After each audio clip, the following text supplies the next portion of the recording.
to always pray, then man need to be constantly thinking and learning, how do I do this? That's right. How do I pray? The disciples had to come to Jesus and say, Lord, teach us to pray. We see that when you pray, things are happening. And when the disciples of John pray, things are happening. And I'm praying and everything stays the same. You ever felt like that? You ever felt like you prayed and God just don't answer your prayer? Well, guess what? Sometimes he didn't. Sometimes he didn't. You know why he didn't? Because he didn't know how to pray. Come on now. Right. There is a right and a wrong way to do everything. That's true. The Bible declares this here in the book of James, said the effectual, fervent prayer of a righteous man. He didn't say every prayer, even of the righteous. That's the word. He gave some criteria. He said, one, it must be effectual and it must be fervent. Then he said who it has to come through. It has to come through a righteous man. That's right. Why does it have to come through a righteous man? Because the Bible tells us that God hears not a word of a sinner. It ain't me saying it, that's the word. All right. It ain't me saying it, that's the word. He said he hears not a word of a sinner. And matter of fact, even when it comes down to the righteousness, he said our sins can separate us from it. That's right. That's right. Sometimes he won't even hear you. That's right. But you have to stand constantly being conscious of your position. Prayer is about position. All right. This position is not just a physical position, but it's a spiritual position to be able to be heard. Hallelujah. Everybody's praying cannot get a prayer through. That's right.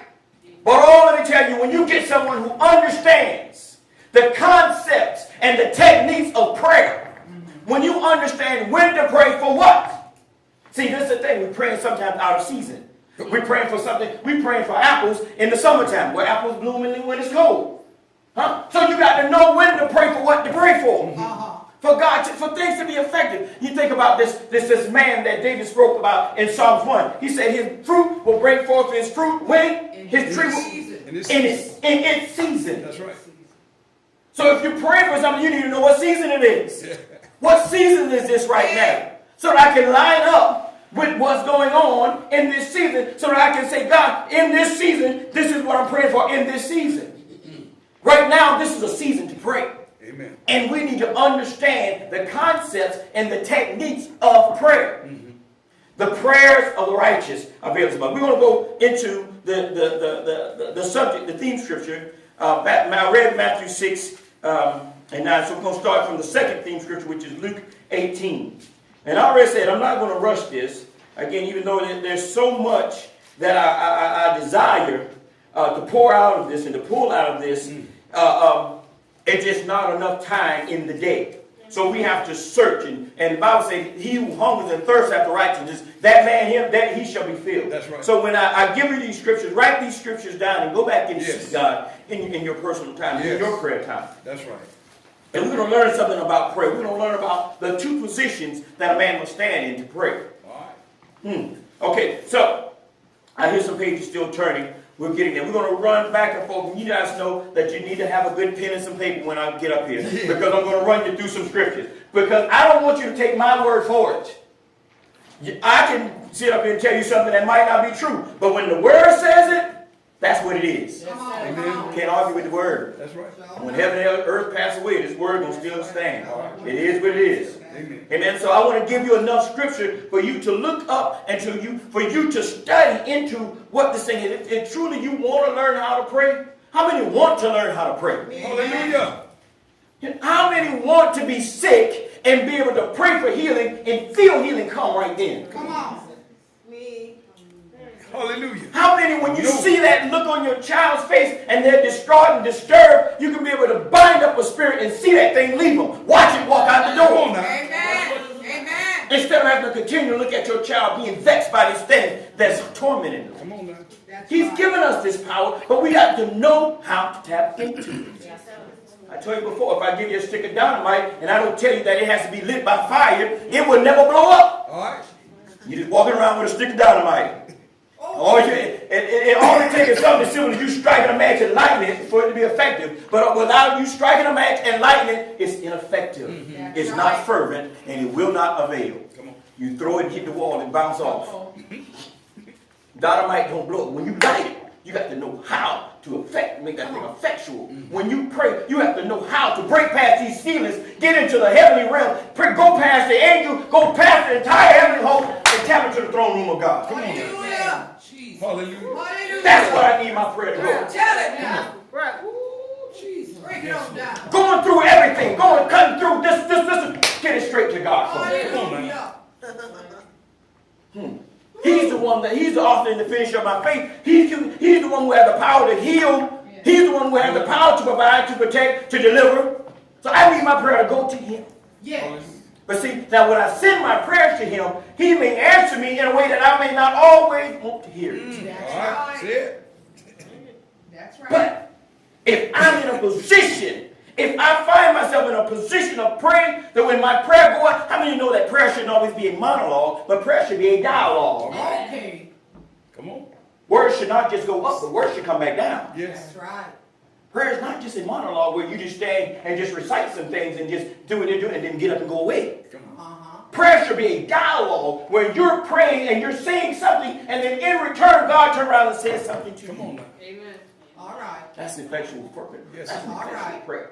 Hallelujah. Because if God gets up and said, when they told Jesus that Lazarus was sick, he could have turned around and said, okay, this sickness leave, but he didn't.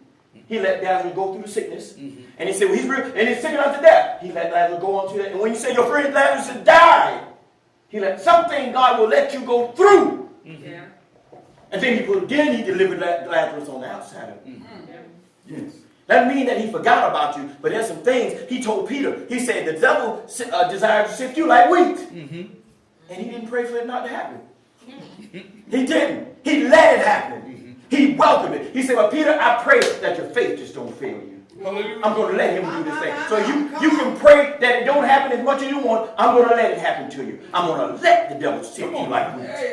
It's my will that he sift you like wheat. Jesus. It's something that you'll learn once you've been sifted if you don't let your faith fail you during this. Hallelujah. Because he said, after you've been strengthened, go back. After you've been encouraged, go back and strengthen your brother. Hallelujah. You've gone through something now. You know what it's like to be sick on your deathbed and have God's hands come and pull you back to strength. Now you can go back and encourage somebody else when they're going through. Come on now. But if you ain't never been through nothing, how can you encourage me on what I'm going through? All right now. Say it. If you've never been bound, how can you tell me I had the road to deliverance if you've never been bound? That's right. But when you go, He has designed for us to go through some things. That's right. That's right. When the Galatians, when Paul was speaking to them and they started talking about all their accolades, Paul said, y'all sound foolish, but I will be foolish with y'all for a minute. Right. You know how many times I've been beaten, I've been shipwrecked, I've been... Yeah. Come on. They started running down the list of what happened here for Christ's sake. That's right. Hallelujah. Go ahead. Yes, Lord. I heard Mother Atkinson talk about this thing. She said we need to stop fooling people, making them think when they get on this side that they're getting on a love boat. This is not a love boat. This is a battleship. Go ahead. This is a battleship. All right. When you get on here, I need you to know that you are listening to an army. Come on. Which means you will take casualties. Come on. You will take a hit. He said, but endure as a good soldier. Yes, Lord. Yes. Get up and keep fighting. Dust yourself off. Encourage your brother. Get up and keep fighting. Come on. Yes. First sign of gunfight, we want to bind up the devil. Sometimes God wants us to go through something. Yes, Lord. Come on now. He said, endure it as a good soldier. Thanks, sir. Why? Because you cannot encourage me if you've never gone through. Come on here. If your lights ain't never been turned off, and some people ain't never sent you that little 48-hour notice, Okay. Come on. Come on now. and you know you don't get paid till next week, That's right. if you never had that happen to you, then you don't know what I'm going through, brother, when I'm in that position. That's right. You don't know what it feels like. Yeah. But if you've been there, Yeah. and you made a phone call, and you got on your knees and asked God for grace, and you call on people, and they say, we're going to give it to next Friday. Come on now. Yeah. You can encourage me. Yeah. Yes, Lord. God, grace is sufficient for you, brother. Don't worry about this thing. Yeah. And if not, here go a whole pack of candles. Praise him anyway. Hallelujah.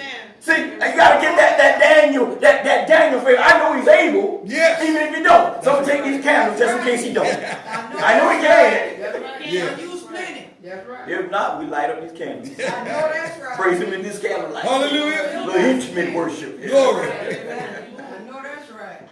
We can't pray our way out of everything. It's not God's will that we get out of everything. That's it's right. God's will that some things we got to go through. That's right. Hey. But what we'll do, when we get a little bit of faith, and we get a little bit of religion in us, and we get a little bit of teaching in us, as soon as something bad happens, I bind the hand of the devil off of my child. That might not be the hand of the devil. Come on now. That might be God trying to teach your child something. That thing right there might save your child's life. Right. Because when they go through this lesson and they see God deliver them, now I remember laying in a cell praying to the God who my mama said he was. All right. I couldn't even go to him and say, Our Father. I had to say, if you're the God who my mama say you are. Come All on. right. So that was my connection to God. I didn't know him personally. Come on. So I had to go by proxy through my mom. Jesus. But when he stepped in for me, now I can stand and say, Our Father. Come on now. Because you brought me out. Come on, you tried. Come on. It ain't no longer the God that my mama said you are. You are my Father who art in heaven. Hallelujah. Yes. See, once you going through it, I had to get on that cell and watch God let the charges be dropped. Oh, God. So I can say he will deliver you. Yes, Lord.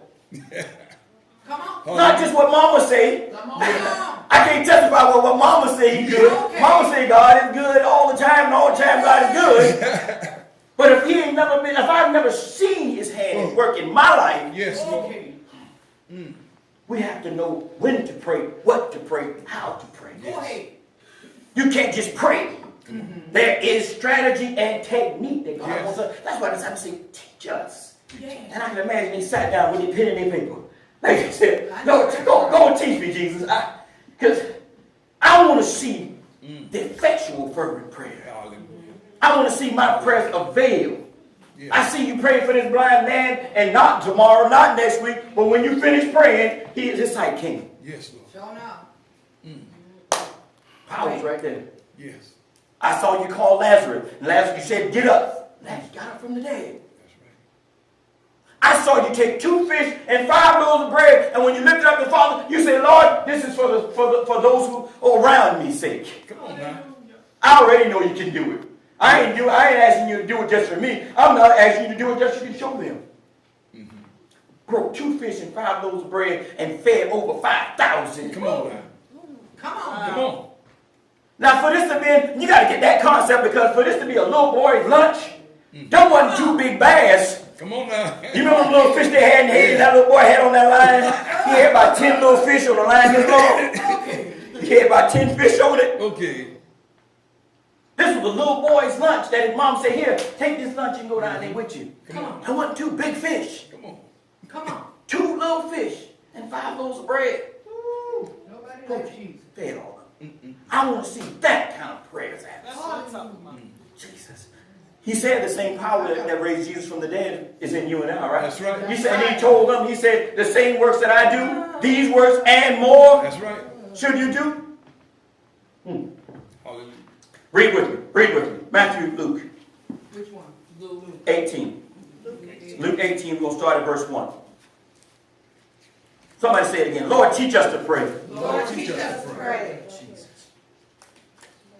I don't want man to teach me. Man will tell me, only thing man can give me is the knowledge that he has. But God, if you teach me, you will tell me exactly how to get it Show done. now. Yes. A, B, C, done. That's right. Man will tell me, well, I tried this, and that didn't work, so I tried that, and that kind of worked, and I tried this. You know, and after a while, I finally saw it work. Come on. With the blind man, Jesus told the blind man, go wash your eyes in the pool of Siloam. A, B, healed. Come on now. Yes. Amen. He asked the other one, he said, do you believe that you can have this thing? He said, yes. He said, then boom, healed. By your faith, you're made whole. Yes. God can give you some direct instruction. Boom, boom, do this, this, and that, and you'll have it. Yes. That's the kind of instruction. That's what I want to teach me. So I say, Lord, teach me how to pray.